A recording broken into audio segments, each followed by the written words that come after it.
The laughter still echoed when he looked up at me. The sound had been easy, careless, rolling around our dining room like spilled wine. Then his eyes caught mine, steady, cold, too calm, and the laughter died like a candle in wind. I had just finished saying it.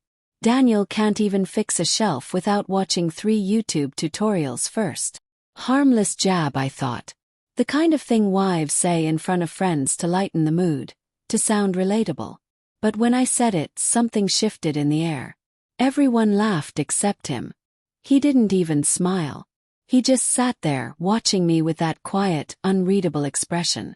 And then he said, "Yeah, maybe that's because I was busy fixing our marriage while you were out breaking it." The room froze. The laughter collapsed into silence. You could almost hear the clink of a fork dropped against porcelain. My throat closed. "Daniel," I whispered, but my voice barely came out. He didn't look at me anymore. He poured himself another drink, eyes fixed on the dark red swirl in his glass. "Please don't stop."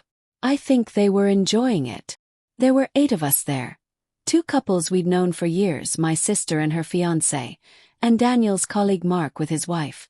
Every one of them stared at me, trying not to. The only sound was the clock ticking on the wall. I could feel my heart pounding in my ribs, like it wanted to escape. My palms went clammy. I tried to laugh, to salvage the wreckage of my dignity. "Oh, come on, it's just a joke."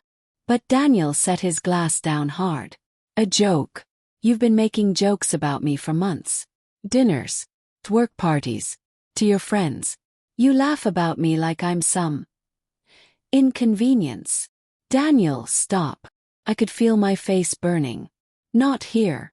"Why not here?" he said quietly. "It didn't stop you from joking about me here."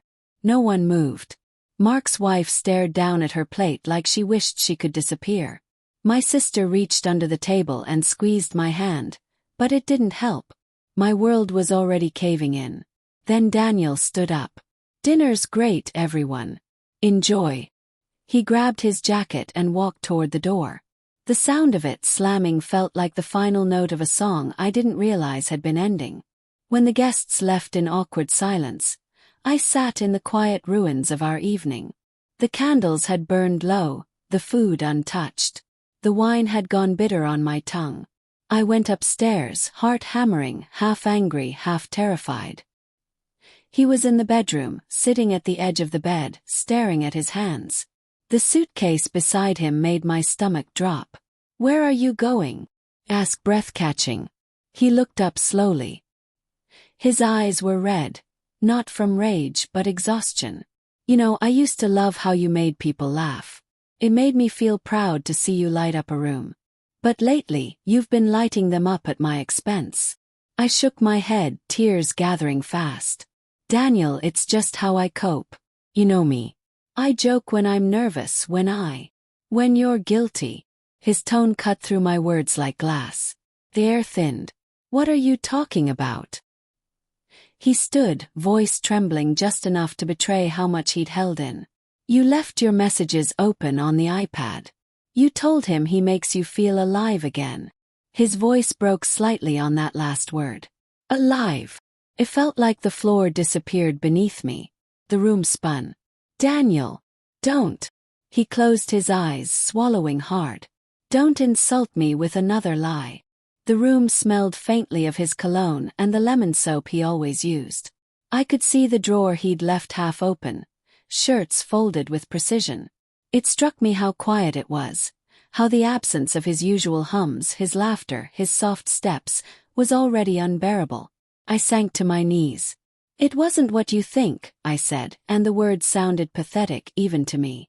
"It was just messages. I was lonely.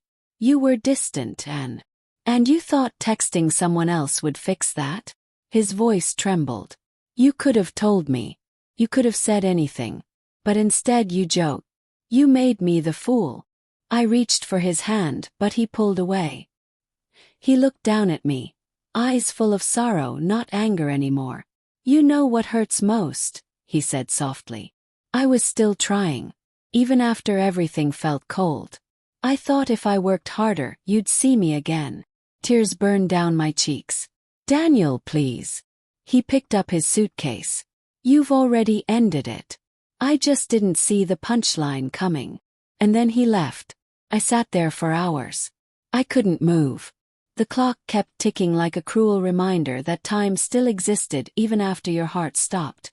The next morning, I found his wedding ring on the kitchen counter beside my phone. My own reflection in the screen stared back at me, red-eyed hollow. The unread messages glowed like wounds. Opened them. The last one from Ethan read, "You don't deserve a man who makes you feel small." He was wrong. Daniel never made me feel small.